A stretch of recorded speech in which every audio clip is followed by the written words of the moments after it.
Hey everybody, Smoking Joe with Cracker Culture here on Smoking Joe Nation. Uh, Today I'm here with my friend. This is my friend Gary. We've been friends for over 20 years, and sometimes we don't always have the same viewpoint. And today we're just a couple of guys. This is on the after hours side of Smoking Joe Nation. We're just going to talk about some common topics. And I work out in agriculture and I'm in the fields and stuff. Well, Gary, he works in the hospitality industry, so we got drastically different work environments, and where things that affect him don't necessarily affect me.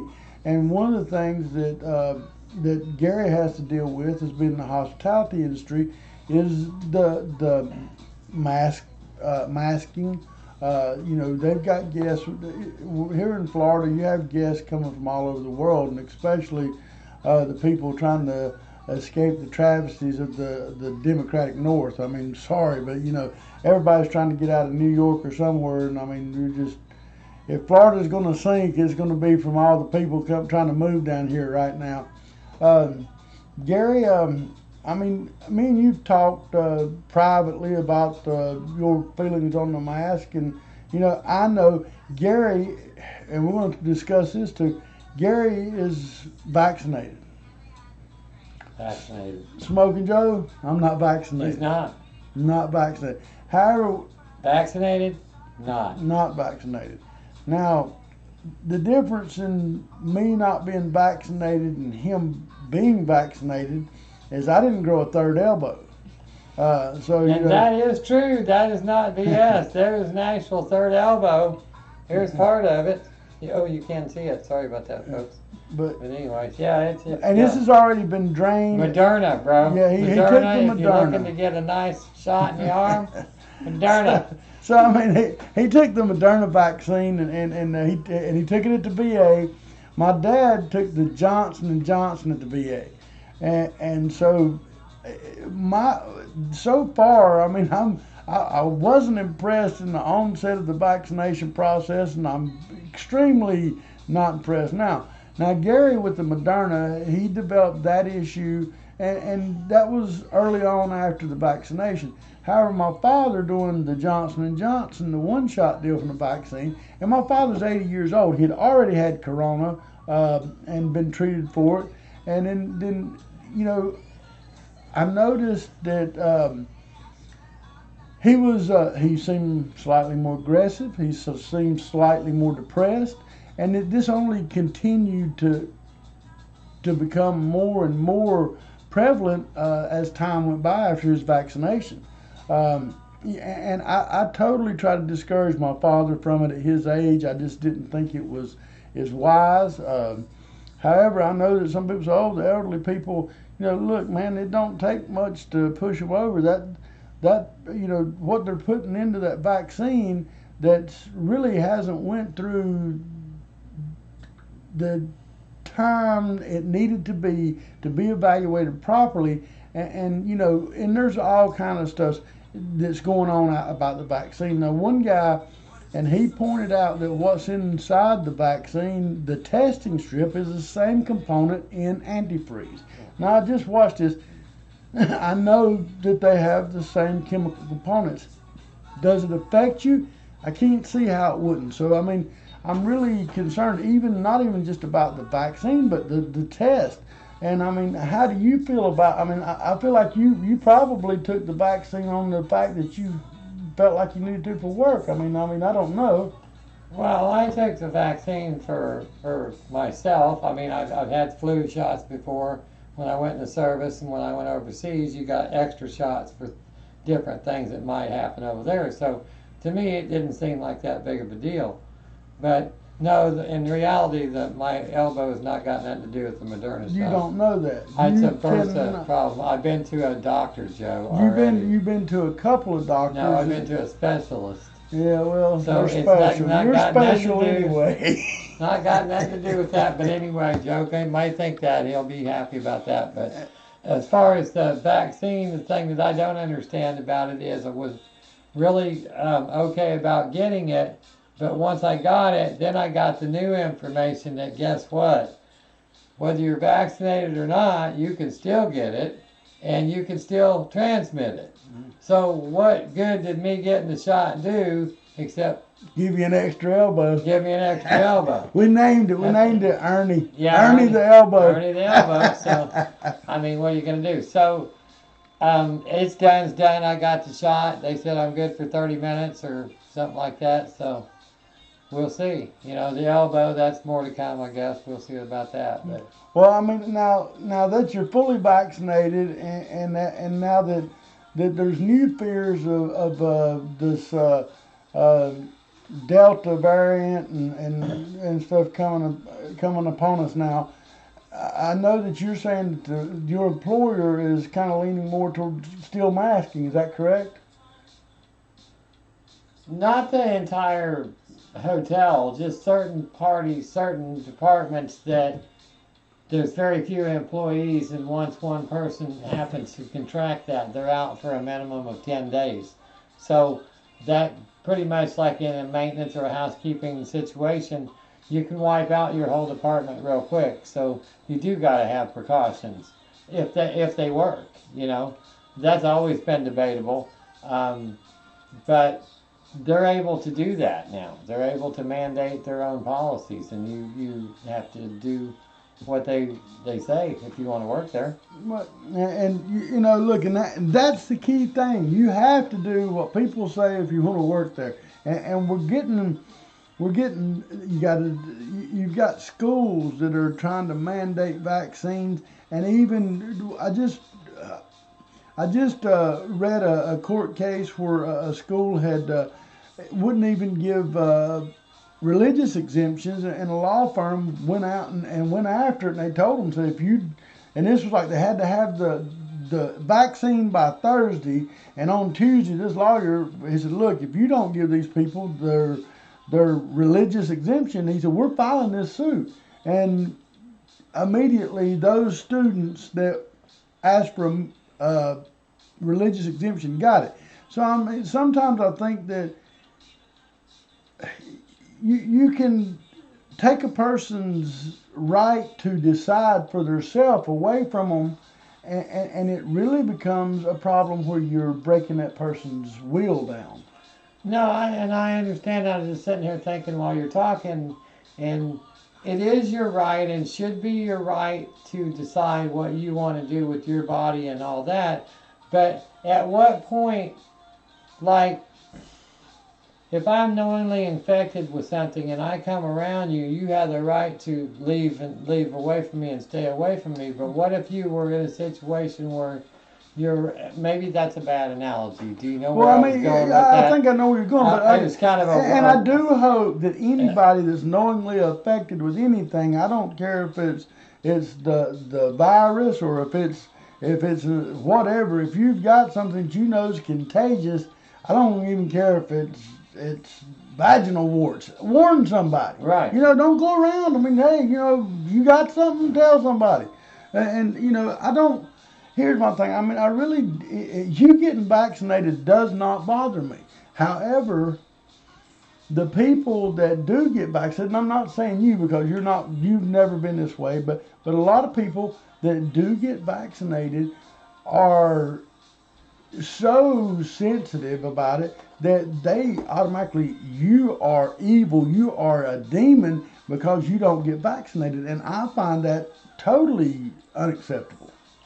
Again, it's your choice. I mean, the only time you ever really but that's what I'm saying. If it's my choice, it should be your choice. If it's my choice, you do what you and I do me. But that's not the society we live in. But let me just say this: when this has not really nothing to do with the vaccine, but when they shut down the entire world, that was just stupid. No, I understand that, but it happened. Okay, and when it happened, we were all forced to do exactly what we were told. Our businesses said we're shut down, you don't come to work. Grocery stores said we're shut down, we don't have products. All these things were happening. That was not our control. That was what was done to us. Forced upon. In the same way as forcing a vaccine, is what I'm saying. So we already had to go through all that. Now we're turning around and doing the same thing with the vaccine. So, I mean, it's kind of a parallel to me, but it's different. That was no choice. We Right. had no choice in that. When your company shuts down, you can't go to work. When you can't go to work, you can't buy gas. When you can't buy gas, you don't have no money for food. But then the flip side of it is give everybody money and they can sit home and watch The Price is Yeah, Right. that's just And now ridiculous. we're in a situation where you can't go to McDonald's and buy nothing to eat because nobody's in the window because they're at home watching The Price is Right. Well, and you know, you brought up a very, very important issue here is the new administration has, for whatever reason, felt the need to cater to people that already are not really motivated to get out there and work, earn a living. I mean, and I'm not saying to me, I think that every man should be able to go out and have a decent chance at an opportunity to make a living, to provide for their family. However, I don't think that when you say that and a man can't find a job, he drives a better car than I drive, he wears a pair of shoes that I would never even attempt to spend that kind of money on, and he ain't got a job, and I'm working, and I can't afford those lifestyles.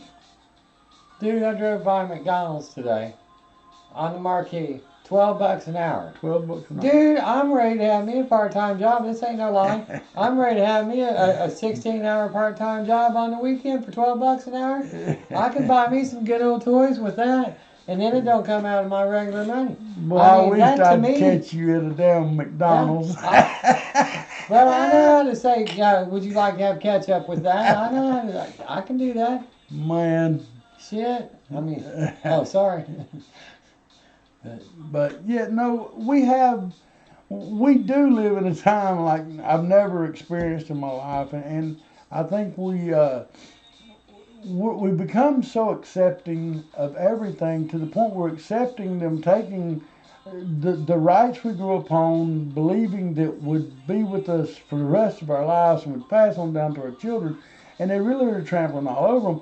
And then, you know, mandating anything, I don't feel like it's right. I definitely, and I know that you don't have young kids no more, but I don't feel that it's right to force these child to exist with like an emotionless existence, because it's what it is. You can't see them smile. You can't see if they're frowning, they're happy, and that's the key to development in these young children is learning reactions. I mean, learning a reaction can tell you whether somebody's dangerous or somebody's friendly real quick. And I mean, I feel like I read people better than most anybody. But that's very true what you just brought up, and I've thought about it at work. When you're at work, you don't know if someone's in a panic situation. You don't know if somebody is like upset or happy or what. All you can see is a freaking mask and just a little bit of skin and maybe some eyes. That doesn't tell you anything. So when somebody tells you something, you don't know in what manner to take it because you don't know what it was said like. Was it sarcasm or not? And odds are it wasn't, but because you can't read their facial expressions, you really don't know. So I agree with that. That dysentery. Yeah. Now, Miss Jessie, she's over there chirping from the back screen. She said it's almost like text messaging, and that's exactly right. You communicate without the presence of being, Right. and you're basically taking away the and look, man, I work I'm never masked. I've masked only to go into doctor's office and in medical facilities, and only because, you know, I had no choice. However, when you force somebody, and especially in my line of work, now I work in agriculture, and a lot of guys wear a face covering for dust. I mean, you know, it's common. But, you know, you can't do that all day. Not in the heat. It's 100 degrees. We're in the swamps. I mean, most of y'all, I work in Immokalee, Florida, and you know, and I've lived in Immokalee, and you know, that's my home. That's where my friends are, and like I said, but you know, these are not city people by no means, and you know that. I mean, Gary lives in Lehigh, and he works on the beach down at Fort Myers Beach, and so I mean, his work environment is vastly different than my work environment. It's like the actually two polar opposites of Florida. I'm Shangri-La, and he's over there in the field. Yeah. You know, he's in the rows of the corn. He's looking at thongs, and I'm looking at cows' butts. Right. You know what I'm saying? He's looking at different kind of heifer. Yeah. No, but you know, I mean, look, it really is. I mean, and me and Gary's relatively close to the same age. He is older than me, and you can much tell. more mature, as you can see. Yeah, he wishes. But no, anyway, but he's from and I have to say this. He was born in the god-awfulest state in the country. He was born in California. However, his parents had the good sense to move him over to Oklahoma. Yeah. And I said that I went with Gary to Oklahoma. I said, look, I don't need to go to hell, because it can't be as bad as Oklahoma. And I mean, but I know you got a different opinion there. But no, I mean, we're both basically country people. Oklahoma is damn country. I mean, it's country. You know, and so I mean, we're country people, and I think that, you know, we deal with things on a common sense, day-to-day basis, and you know, we don't have PhDs. We ain't out here, you know, going to Zoom calls every day. I mean, how many Zoom calls you been on? I saw one on TV. That's all I know about it. Unless you're talking about that thing that vacuums your floor while you're the Zumba. Yeah. Yeah, I need one of them. About 5 of them over here. But I get them just to let the dog play with them. No, but I mean, and that's the thing. Growing up in the era we grew up in, never ever in my life would I expect for us to be in the situation we're in today in America. I mean, to me, it's like the Twilight Zone just come full blown real. I mean, do you think that this is where you expected in your golden years to be? Never in history has this ever happened. After world wars, after depressions, after all that stuff. The economy came to a halt, or pretty close to a halt, I'm sure, during the Depression. But it wasn't, you know. It wasn't because of forced lockdowns. That's not why. Right. That's what I'm saying. And then what we did during the war, and this is the thing, as Americans, we turned the factories into machines to build. We buckled down and built shit for the war. And we had men and women finally come to the workplace back then, full blown. I mean, you had women welders. It was an effort, all-out effort for the war. To me, that's what being American is. Yeah. You do anything you can for God, country, and family, and to hell with the rest. Yep.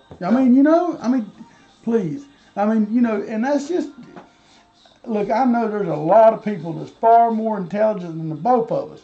But the problem is a lot of these people are book smart, and they're not life smart. I mean, does that make sense to you? Well, I mean, you people talk about street sense, but I'm talking about life sense. We lived it, and they're talking about it. Exactly. Like they've read about it in a book, but they don't really know the practical side. When you say, hey, the trailer park down the street, do you see them people? Well, bro, I might have lived there a few years back, so don't tell you too much. But yeah, I do know them, and I feel their pain, or whatever. I'm a little bit different than might have been in my younger years because I've experienced stuff. But yeah, And I'll tell you, not to make fun, but a situation years back with me and Gary, and to me, it really reeks in how common people think about money versus people that had money, So we go, me and my son Tyler, Gary, and Gary's brother Clarence. We took my motorhome down to the Keys, and so on the way back, we'd had a great time. We'd been snorkeling, and I mean, man, what a blast we had. I mean, we never kayaking. Kayaking. We'd pull right on the side of the road and sleep. We didn't worry about nothing. But then we was hungry. and I wish I could remember the restaurant. But look, at this time, I'll never forget the restaurant. I don't know the name of it, but I'll never forget what it looked like on the inside. As you walked in, there's giant round tables with bright satin tablecloths with glasses, and there was the sparkling because you could see the glimmer of the light off of it. But this is somewhere. This is somewhere right dead off of US 1. I mean, Yeah. you wouldn't expect it to be like no big glitzy place. But then we walk in, and me, look, at that time I owned a couple businesses. We're in beach clothes though. Well, yeah, at that time, I mean, look, I'd owned a couple businesses, and you know, I had. I guess to me, I walked in, and I'm the type of guy that I would have just bit the bullet and done the deal. But what happened is the four of us sat down for our meal, and they bring out the menus, and they bring out a glass of water.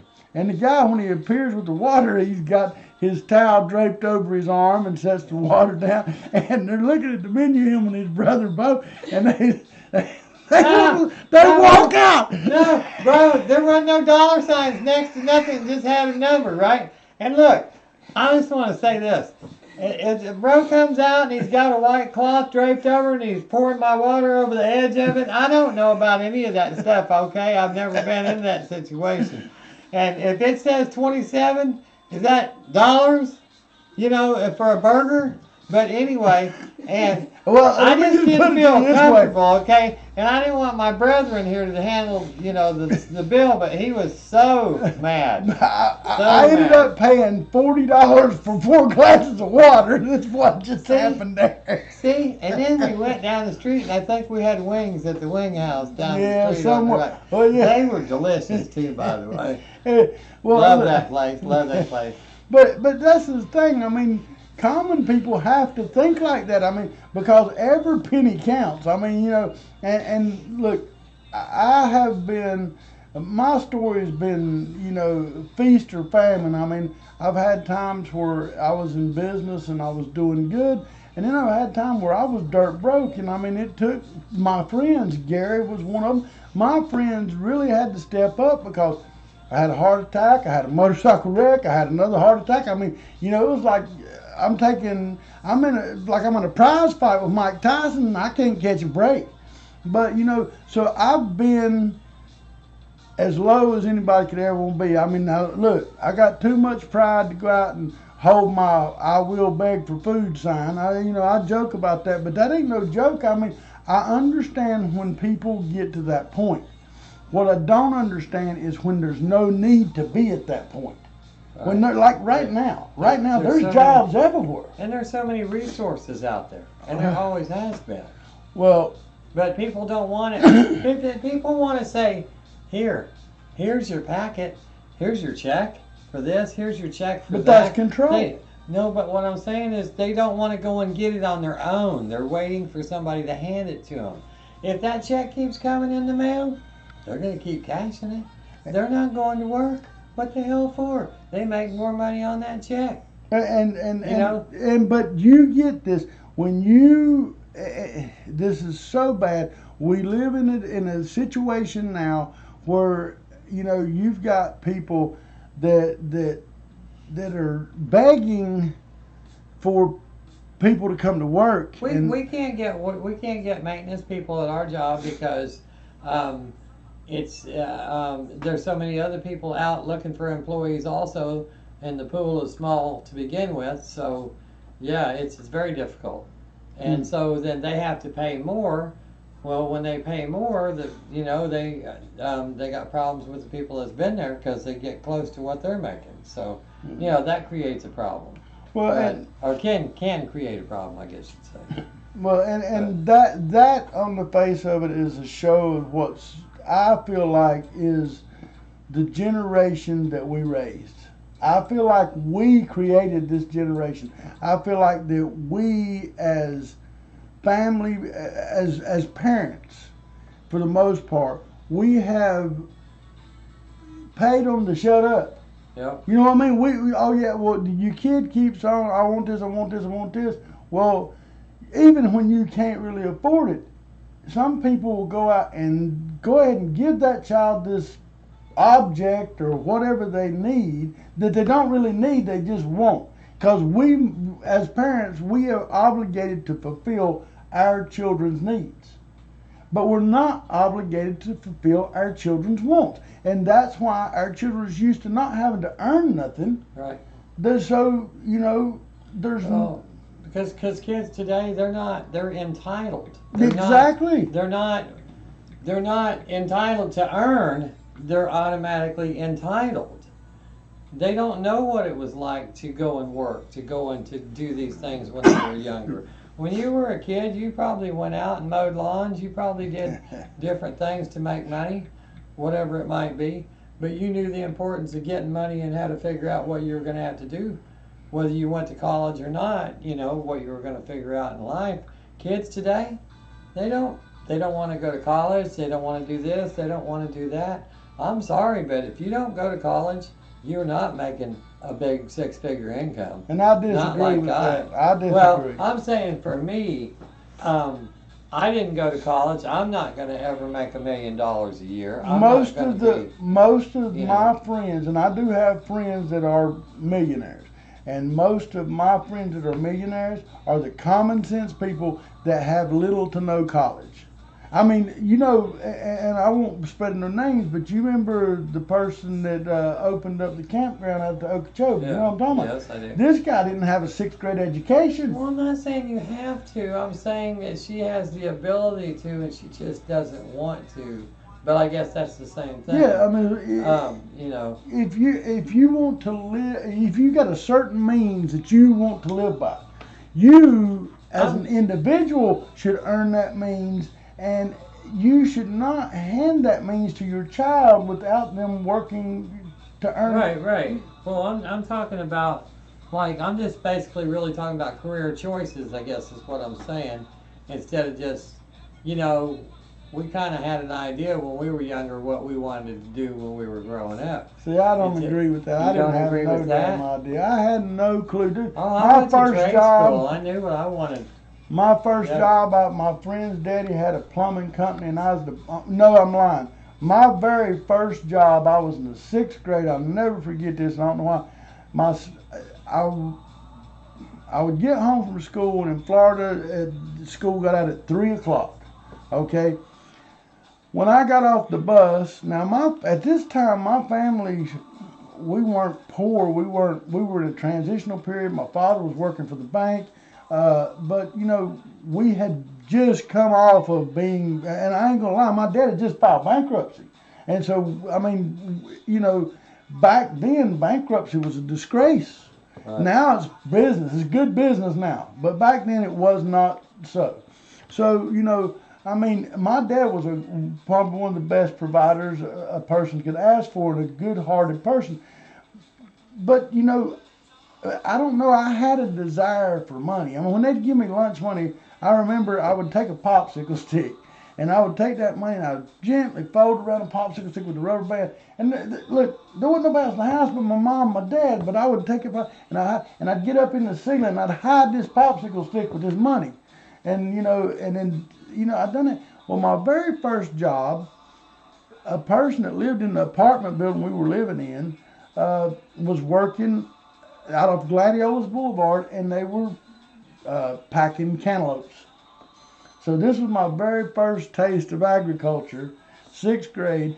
I would get off the bus at 3. By 3:30, I'd get off the bus by 3:30. By 4:30, I would be down at the packing house, and I was packing and grading cantaloupes. And I mean, I'd done it from the time I got till about 11 o'clock at night, go home, shower, go to bed, get back up, go to school, and do it all over again. And I loved it. I enjoyed it. It was, I was making, for a kid that age, I was making adult pay. All right.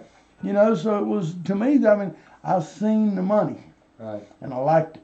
And then my first job, I mean, I guess is a job where you could say you paid taxes on stuff. My friend's dad had a plumbing company. And so we worked as plumbing helpers. A plumber helper just means you push a shovel. Back then they didn't have them big trench diggers and all that. No, you was out there on the back end of a spade in the summer in the Florida heat.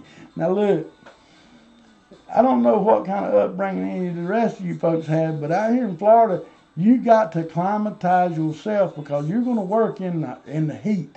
The heat is where it's at all the time, and it's you pretty much. As a lot of people when they move down here, I think it takes about 3 or 4 years for them to adjust to it. And then if you can't adjust to it, man, this ain't the place for you. You know what I'm saying? But no, I mean it's interesting, and where I said, like I said, we've got different opinions on vaccines. We work different jobs, but at the same time, we're able to communicate and discuss rationally our anything. I mean, anything. And I've never been upset. I've never been upset with this man. Well, except Donald Trump. Yeah, well, see, that's where we go, and I try not to even bring that up with him. Which, look, he's the same as the liberal left, where it's not about Donald Trump's actions, policies, or effectiveness. It's about his attitude, and that's the truth. I mean, I don't care who you are, Donald Trump.